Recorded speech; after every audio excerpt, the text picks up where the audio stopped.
Bonjour et bienvenue à l'île Grand Palais pour ce dernier jour du Congrès mondial d'Espéranto.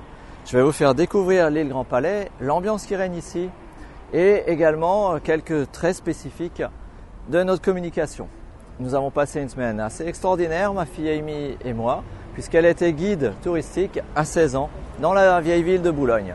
Donc elle a découvert des choses incroyables et pas que linguistiquement, rassurez-vous.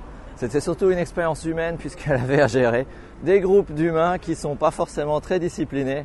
Et franchement, il y a des moments où je comprends qu'elle a eu beaucoup de mal à supporter tout ça. Alors, on va rentrer dans l'île Grand Palais et je vais vous faire découvrir les lieux. Allez, suivez-moi. C'est parti.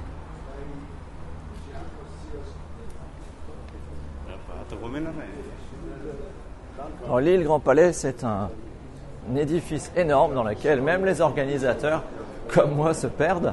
Il faut dire qu'ici, on a vraiment des niveaux, des demi-niveaux, une double signalétique français-espéranto et c'est assez compliqué. Alors nous nous rendons maintenant sur le stand d'Espéranto France, le stand où nous accueillons la presse. Donc voilà le stand d'Espéranto France avec une communication que vous devez commencer à connaître si vous me suivez depuis longtemps. Et c'est là que les équipes télé viennent tourner leurs images classiques, dont notamment beaucoup de plans de coupe dans l'exposition que je vais vous montrer dans quelques instants, puisque voilà l'espace que nous leur avons mis à disposition. Et si vous regardez M6, iTélé ou RTBF, la télé belge qui est venue couvrir l'inauguration, vous reconnaîtrez quelques plans de coupe qu'ils apprécient particulièrement, dont notamment celui-ci que vous avez derrière moi, puisqu'il explique une partie de la grammaire. Nous avons également une manière d'expliquer pourquoi les gens apprennent l'espéranto. Les idéalistes parce qu'ils pensent qu'un monde plus juste est possible. Les gens qui s'intéressent aux langues, puisque nous avons le moyen d'apprendre les langues le plus vite possible. Et dans le dernier cas, les gens qui ont une approche très pratique, comme ça a été notre cas avec Amy pour leur donner 2 langues maternelles, le panneau bleu qui est le réseau de contact partout dans le monde.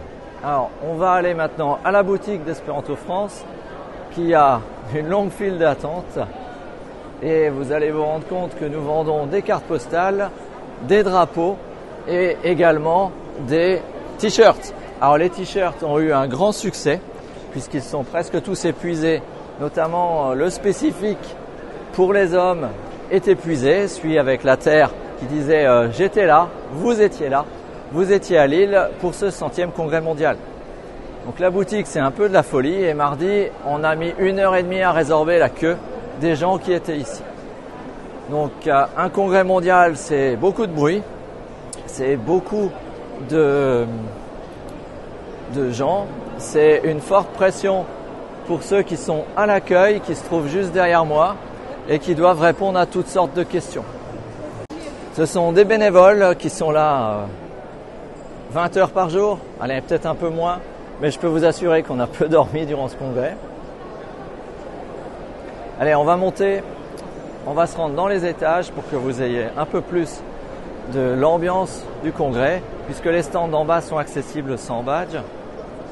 Et je vais me rendre au salon Michaud où nous avons innové cette année pour une scène culturelle ouverte, c'est-à-dire offrir plus d'espace pour les artistes de manière à ce qu'ils puissent s'exprimer et avoir un public international comme nous en avons un ici. Alors, malheureusement, l'acoustique n'est pas forcément super, mais nous avons une scène.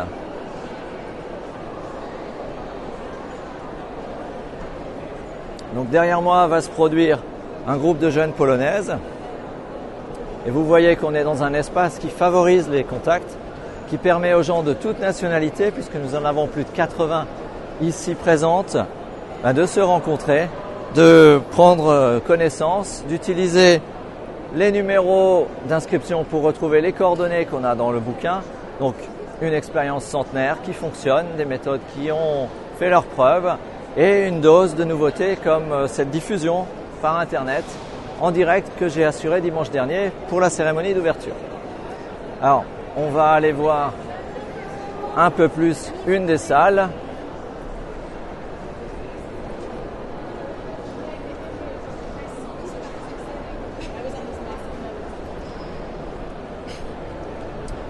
Alors, beaucoup de gens se perdent dans ce palais. Et voilà un chemin que je fais tous les jours plusieurs fois. Et vous entendez à ma voix que les conditions climatiques ont été un peu difficiles.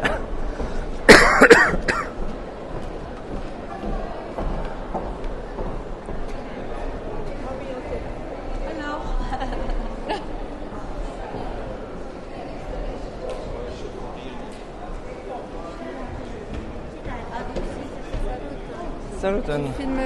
Ah, c'est pour mon audience sur mon blog. Alors, qu'est-ce que ça donne de gérer le public espérantophone? Il faut être présent.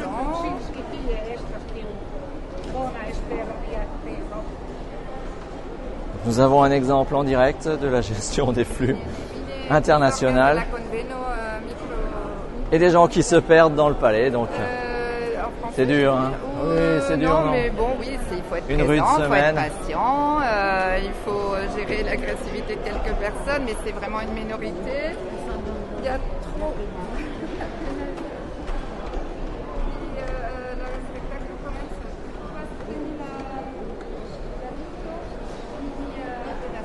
Voilà, c'est ça. C'est Ouais, en bon courage. direct. Allez, à bientôt. Alors, dans cette salle, il faut entrer par le haut, ce qui pour les personnes âgées pose de vrais problèmes puisque nous avons beaucoup d'escaliers, comme vous pouvez le voir derrière moi. Alors moi, je peux courir dans les escaliers, c'est bien, mais pour les plus âgés, c'est difficile. Donc, gardez à l'esprit que le Congrès mondial d'espéranto, c'est une rencontre qui attire des gens plutôt âgés. Et jusqu'à présent, je vous ai souvent montré des jeunes, des nasculoi, des enfants qui ont l'espéranto comme langue maternelle.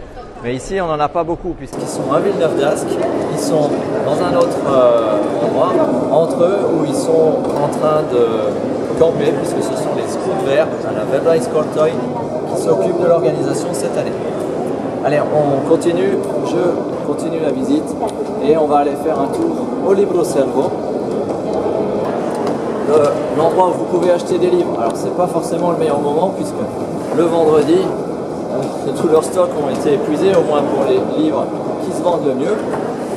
Mais j'ai à peine eu le temps d'y aller, juste avec une journaliste de M6, puisque j'ai géré la visite d'M6. Et franchement, c'est intéressant, même si de mon point de vue, la littérature en espéranto mériterait d'avoir une diffusion bien plus large. Alors, le Libro Servo est-il ouvert?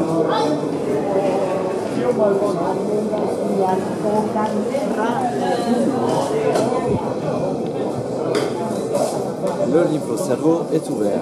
Donc, bienvenue dans la boutique la plus grande que vous puissiez trouver, qui n'existe que durant une semaine, et qui est l'endroit où vous pouvez acheter des livres. Alors, un exemplaire que j'aimerais vraiment vous montrer, c'est celui-là. Ça, c'est le seul livre scolaire qui puisse exister aujourd'hui. Le seul livre qui a été conçu pour un enseignement à l'école.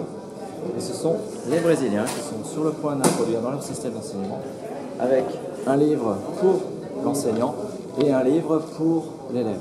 Pour tous les autres manuels, on est très souvent dans l'auto-apprentissage. Du coup, ça ne va pas forcément fonctionner par rapport à ce qu'on veut faire. Allez, je vous emmène ailleurs. On va laisser les gens tranquillement acheter. Et on va conclure cette rapide vidéo, ce rapide tour dans le palais, pour avoir un échange. Si j'y arrive. Ah, mon ami Bernard. Salut, est-ce que tu as envie d'être sur mon blog dans une vidéo? Oh là là. Bon allez, je vous laisse. Il y a plein de gens, il y a des gens qui s'étonnent. Allez, à la prochaine, à bientôt, ciao.